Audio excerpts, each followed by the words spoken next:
বিসমিল্লাহির রহমানির রহিম। আমি মোহাম্মদ মজনু মিয়া, প্রভাষক পরিসংখ্যান, বেলকুচি সরকারি কলেজ, বেলকুচি, সিরাজগঞ্জ। সবাইকে আজকের সামাজিক পরিসংখ্যান ক্লাসে স্বাগত জানাচ্ছি। প্রিয় শিক্ষার্থী, গত ক্লাসে আমি যা দেখিয়েছি তারই ধারাবাহিকতায় আজকের ক্লাস আমি উপস্থাপন করব। গত ক্লাসে আমি দেখিয়েছি পরিসরাঙ্ক এবং গড় ব্যবধানাঙ্ক। পরিসরাঙ্ক এবং গড় ব্যবধানাঙ্ক। পরিসরাঙ্ক কোএফিসিয়েন্ট অফ রেঞ্জ এবং গড় ব্যবধানাঙ্ক ছিল কোএফিসিয়েন্ট অফ মিন ডেভিয়েশন। বিস্তারের পরম পরিমাপ ছিল চারটি: পরিসর, গড় ব্যবধান, পরিমিত ব্যবধান এবং চতুর্থক ব্যবধান। পরিসর থেকে আপেক্ষিক পরিমাপ পরিসরাঙ্ক, গড় ব্যবধান থেকে আপেক্ষিক পরিমাপ গড় ব্যবধানাঙ্ক। আজ আমি দেখাবো পরিমিত ব্যবধান থেকে বিভেদাঙ্ক বা পরিমিত ব্যবধানাঙ্ক বা আদর্শ বিচ্যুতি বা বিচ্যুতি সহগ বা ব্যবধানাঙ্ক। বিস্তারের গুরুত্বপূর্ণ পরম পরিমাপ পরিমিত ব্যবধান। পরিমিত ব্যবধান থেকে যে আপেক্ষিক পরিমাপটা আসবে তার নাম আছে অনেকগুলো। প্রথমত পরিমিত ব্যবধানাঙ্ক, আদর্শ বিচ্যুতি বা বিচ্যুতি সহগ বা ব্যবধানাঙ্ক বা বিভেদাঙ্ক। প্রিয় শিক্ষার্থী, পরিমিত ব্যবধান থেকে যে আপেক্ষিক পরিমাপটা আসবে সেটা সাধারণত বিভেদাঙ্ক বলে পরিচিত। বিভেদাঙ্ক বা ব্যবধানাঙ্ক। কোনো তথ্য সারি বা রাশিমালার পরিমিত ব্যবধানকে যোজিত গড় দ্বারা ভাগ করে 100 দ্বারা গুণ করলে যে ফলাফল পাওয়া যায় তাকে বলা হয় বিভেদাঙ্ক বা ব্যবধানাঙ্ক বা পরিমিত ব্যবধানাঙ্ক বা আদর্শ বিচ্যুতি বা বিচ্যুতি সহগ। কোনো তথ্য সারি অথবা রাশিমালার পরিমিত ব্যবধান। পরিমিত ব্যবধানকে যোজিত গড় দ্বারা ভাগ করে 100 দ্বারা গুণ করলে যে ফলাফল পাওয়া যাবে তাকে বলা হবে বিভেদাঙ্ক। ইংরেজি হলো coefficient of variation. Coefficient of variation. আর এই কোএফিসিয়েন্ট অফ ভেরিয়েশন বিভেদাঙ্ককে সিভি দ্বারা প্রকাশ করা হয়। কোনো তথ্য সারি বা রাশিমালার পরিমিত ব্যবধান। পরিমিত ব্যবধান হলো সিগমা, যোজিত গড় এক্স বার। কোনো তথ্য সারির পরিমিত ব্যবধানকে যোজিত গড় দ্বারা ভাগ করব, sigma divide by x bar, গুণ করব কি দ্বারা? 100 দ্বারা। গুণ করলে যে মানটা হবে তাকে বলা হবে বিভেদাঙ্ক। আর এই বিভেদাঙ্ক হল coefficient of variation. Coefficient of ভেরিয়েশনের সিভি দ্বারা বিভেদাঙ্ক প্রকাশ করা হয়। তাহলে শিক্ষার্থী একটু খেয়াল করো, CV coefficient of variation CV equal to sigma divide by x bar গুণন 100। এখন পরিমিত ব্যবধান এবং যোজিত গড় বিন্যস্ত উপাত্তের ক্ষেত্রে একরকম এবং অবিন্যস্ত উপাত্তের ক্ষেত্রে ভিন্ন রকম। তাহলে বিভেদাঙ্ক নির্ণয় করো বলে একটা রাশিমালা দেওয়া থাকবে, আমাদের দেখতে হবে যে ওই রাশিমালাটা বিন্যস্ত উপাত্তের নাকি অবিন্যস্ত উপাত্তের। যদি বিন্যস্তের উপাত্তের হয় তাহলে সূত্র হবে একরকম, এবং অবিন্যস্ত উপাত্ত হলে পরিমিত ব্যবধান এবং গড়ের সূত্র হবে ভিন্ন রকম। প্রিয় শিক্ষার্থী, অবিন্যস্ত উপাত্ত দেওয়া আছে, তাহলে আমরা কি লিখব? আমরা জানি বিভেদাঙ্ক CV equal to sigma divide by x bar গুণ 100, যেখানে সিগমা ইকুয়াল টু তাহলে কত হবে? সিগমা ইকুয়াল টু হবে root over summation x i minus x bar whole square divide by n, যেখানে এনটা হলো কি? এটা হলো উপাত্তের সংখ্যা, এক্স আই চলকের মান, এবং এক্স বার ইকুয়াল টু হবে summation x i divide by n অবিন্যস্ত উপাত্তের ক্ষেত্রে। তাহলে প্রিয় শিক্ষার্থী একটু খেয়াল করো, আমাদের যদি অবিন্যস্ত উপাত্ত দেওয়া থাকে সেক্ষেত্রে বিভেদাঙ্ক নির্ণয় করতে বললে আমরা কিভাবে লিখব? আমরা জানি বিভেদাঙ্ক coefficient of variation CV equal to sigma divide by x bar গুণ 100, যেখানে sigma equal to square root of summation x i minus x bar whole square divide by n equal to উপাত্তের সংখ্যা বা পদ সংখ্যা, এক্স আই ইকুয়াল টু চলকের মান অর্থাৎ যে মানগুলো দেওয়া থাকবে, এবং x bar equal to summation x i divide by n. আর যদি আমরা দেখে বুঝতে পারি যে বিন্যস্ত উপাত্ত, তাহলে সিবির সূত্র কিন্তু এইটাই যে আমরা জানি কোএফিসিয়েন্ট অফ ভেরিয়েশন বিভেদাঙ্ক CV equal to sigma divide by x bar গুণ 100, যেখানে sigma equal two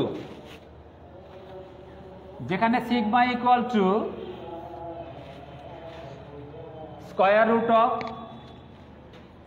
root of summation f i x i minus x bar whole square divide by n, যেখানে এন ইকুয়াল টু মোট উপাত্তের সংখ্যা বা মোট গণসংখ্যা, এফ আই ইকুয়াল টু শ্রেণী গণসংখ্যা, এক্স আই ইকুয়াল টু শ্রেণী মধ্যবিন্দু, এবং x bar equal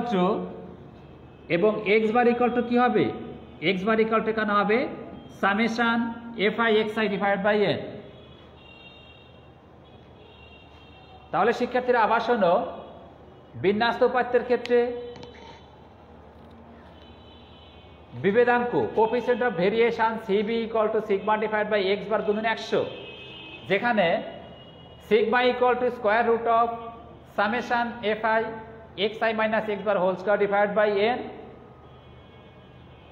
N equal to মোট গণসংখ্যা অথবা মোট উপাত্তের সংখ্যা, এফ আই ইকুয়াল টু শ্রেণী গণসংখ্যা, এক্স আই ইকুয়াল টু শ্রেণী মধ্যবিন্দু, এবং x bar equal to summation f i x i divide by n. এই সূত্রের সাহায্যে আমরা কি করব? গড় নির্ণয় করব। আগে গড় নির্ণয় করে তারপর পরিমিত ব্যবধান নির্ণয় করব। পরিমিত ব্যবধান নির্ণয় করার পরে আমাদের কি আসবে দেখো, যে এখানে মান বসাবো, পরিমিত ব্যবধানে মান বসাবো, এক্স বারে মান বসাবো, এটা ভাগ করব, ভাগ করে 100 দ্বারা গুণ করব। গুণ করলে যে মানটা হবে সেই মানটা হবে বিভেদাঙ্ক কোএফিসিয়েন্ট অফ ভেরিয়েশন। ঠিক আছে শিক্ষার্থীরা, তাহলে আমরা এখন কি করতে পারবো?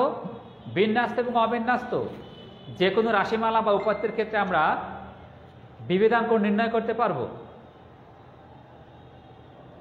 ঠিক আছে শিক্ষার্থীরা,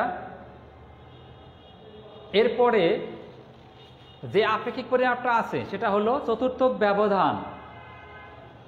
চতুর্থক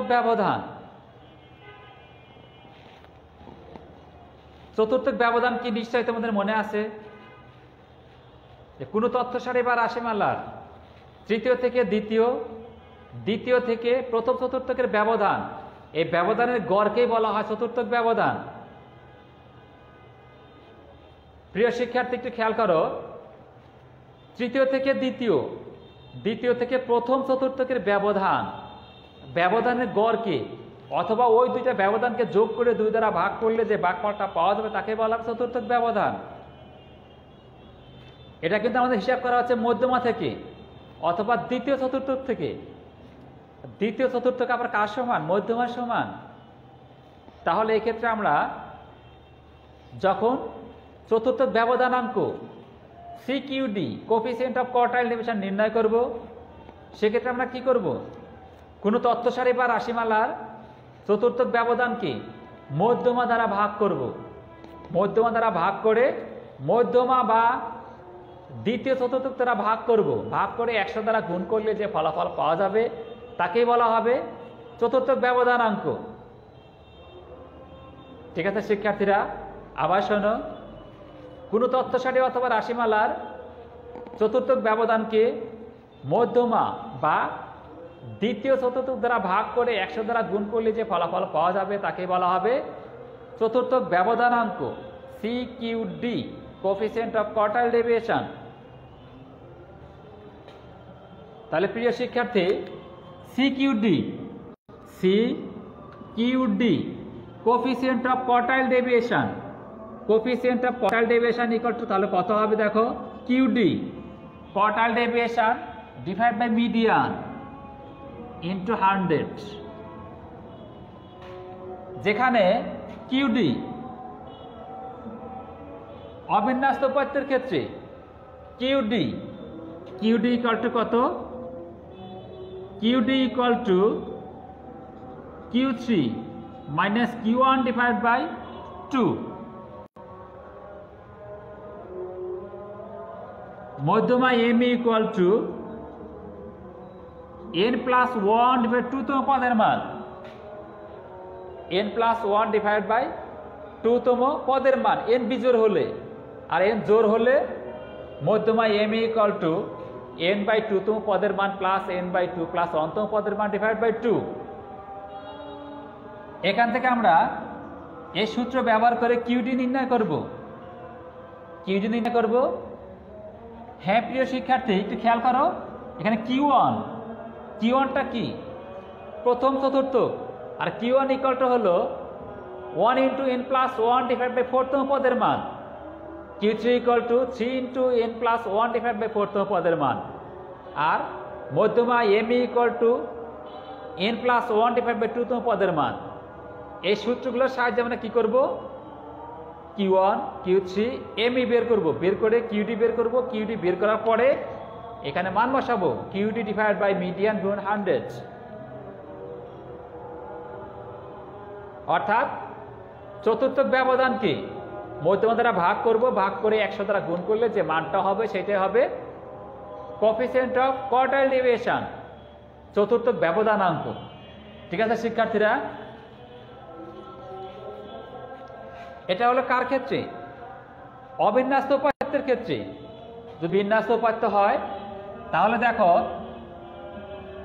তাহলে কি হবে দেখো, বিন্যস্ত উপাত্তের ক্ষেত্রে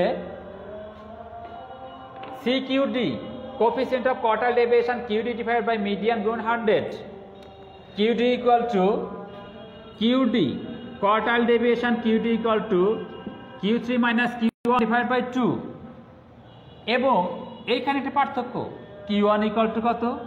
Q1 equal to L1 plus 1n by 4 minus FC divided by FQ1 into C।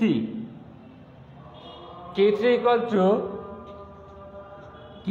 Two L1 plus 3n by 4 minus FC FQ3 into C, এবং মধ্যমা M equal to L1 plus n by 2 minus FC divided by FM into C। ঠিক আছে শিক্ষার্থীরা, Q1 Q3 এবং মধ্যমা ME, এই তিনটা সূত্র ব্যবহার করে 1 2 3, এই তিনটা সূত্র ব্যবহার করে আমরা কি করব? First quartile Q1, third quartile Q3 এবং মধ্যমা ME নির্ণয় করব। নির্ণয় করার পরে কিউডি বের করব। কিউডি বের করে এখানে মান বসাবো, কিউডি এবং মধ্যমার মান বসাবো, অর্থাৎ কিউডিকে মধ্যমা দ্বারা ভাগ করব, ভাগ করে 100 দ্বারা গুণ করলে যে ফলাফল পাওয়া যাবে চতুর্থক ব্যবধানাঙ্ক কোফিসিয়েন্ট অফ কোয়ার্টাইল ডেভিয়েশন। ঠিক আছে শিক্ষার্থীরা? তাহলে দেখো বিস্তারের পরম পরিমাপ ছিল কয়টা? 4টে। 1 নম্বরটা পরিসর, 2 নম্বরটা গড় ব্যবধান, 3 নম্বরটা পরিমিত ব্যবধান এবং 4 নম্বরটা ছিল চতুর্থক ব্যবধান। যেহেতু সংজ্ঞায় বলা হয়েছিল এরকম, পরম পরিমাপের সাপেক্ষে বা সাহায্যে যে পরিমাপগুলো নির্ণয় করা হবে তাকে বলা হবে কি আপেক্ষিক পরিমাপ। যেহেতু পরম পরিমাপ 4টা, কাজে আপেক্ষিক পরিমাপ আমরা 4টাই পেয়েছি। প্রথমটা পরিসরাঙ্ক, দ্বিতীয়টা গড় ব্যবধানাঙ্ক, তৃতীয়টা বিভেদাঙ্ক এবং চতুর্থ এবং শেষটা হলো চতুর্থ ব্যবধানাঙ্ক। ঠিক আছে শিক্ষার্থীরা? তাহলে আমরা এখন এই যে বিস্তার পরিমাপ, বিস্তার পরিমাপের যে কোনো ধরনের brief question, short question, broad কোশ্চেনে আমরা অ্যান্সার করতে পারবো এখন, শুধু গাণিতিক সমস্যা বাদে। কেন? যেহেতু গাণিতিক সমস্যা আমি এখনো সবগুলো দেখাইনি, গাণিতিক সমস্যার সমাধান কীভাবে করতে হয় সেটা আমি এখনো দেখাইনি, কিন্তু থিওরিটিক্যাল তত্ত্বীয় যে প্রশ্নগুলো হবে আমার বিশ্বাস ব্রিফ কোশ্চেন হোক, শর্ট কোশ্চেন হোক এবং ব্রড কোশ্চেন হোক, তোমরা সবগুলো অ্যান্সার করতে পারবে। তবে একটু শোনো, এখান থেকে যে ব্রিফ কোশ্চেনগুলো হবে, যে বিস্তার কি আসতে পারে এরকম যে কোনো একটা চ্যাপ্টার থেকে অসংখ্য অগণিত ব্রিফ কোশ্চেন করা যাবে। বিস্তার কি, বিস্তার পরিমাপ কি, বিস্তারের পরম পরিমাপ কয়টি, বিস্তারের আপেক্ষিক পরিমাপ কয়টি, পরিসর কি, গড় ব্যবধান কি, পরিমিত ব্যবধান বলতে কি বুঝো, চতুর্থ ব্যবধান কি। অথবা এরকম বলল বিন্যাস্ত উপাত্তের ক্ষেত্রে পরিমিত ব্যবধান নির্ণয় সূত্র লিখো, অবিন্যস্ত উপাত্তের ক্ষেত্রে গড় ব্যবধানের সূত্র লিখো। পরিসরাঙ্ক কি, ব্যবধানাঙ্ক কি, বিভেদাঙ্ক কি, চতুর্থ ব্যবধানাঙ্ক কি। এরকম অগণিত ব্রিফ কোশ্চেন হতে পারে বা করতে পারে। তবে যারা আমার ক্লাসগুলো দেখেছো বা মনোযোগ দিয়ে শুনেছো, আমার বিশ্বাস তোমরা যে কোনো ধরনের ব্রিফ কোশ্চেন, শর্ট কোশ্চেন এবং ব্রড কোশ্চেন এখান থেকে আসলে অ্যান্সার করতে পারবা। আর যারা আমার ক্লাসগুলো দেখোনি, দেখার সুযোগ আছে এখনো। এই ক্লাসগুলো আমাদের বেলকুচি গভর্নমেন্ট অনলাইন কলেজ পেজে এই ক্লাসগুলো দেওয়া আছে, এখান থেকে দেখতে পারো। অথবা সবগুলা ক্লাসে আমার ইউটিউব চ্যানেলে দেওয়া আছে, সেখানে ঢুকেও তোমরা দেখতে পারো। দেখার পরে যারা দেখোনি ক্লাসগুলো তারা দেখবা, দেখার পরে কোনো সমস্যা থাকলে আমার ইনবক্সে অথবা ওই ক্লাসগুলোর যে ভিডিও লিঙ্ক দেওয়া আছে তার নিচে কমেন্ট বক্সে তোমরা কমেন্ট করতে পারো। আমি ওগুলো দেখে ওখানে রিপ্লাই দিতে পারবো। ঠিক আছে শিক্ষার্থীরা? আগামী ক্লাসে পরম পরিমাপ এবং আপেক্ষিক পরিমাপ ধারাবাহিকভাবে এগুলোর আমি গাণিতিক সমস্যা নিয়ে আলোচনা করব। আমার আগামী ক্লাস দেখার আমন্ত্রণ। সেই সাথে সবাই ভালো থাকো, সুস্থ থাকো, এই কামনা করে আজকের ক্লাস আমি এখানে শেষ করছি। আল্লাহ হাফেজ।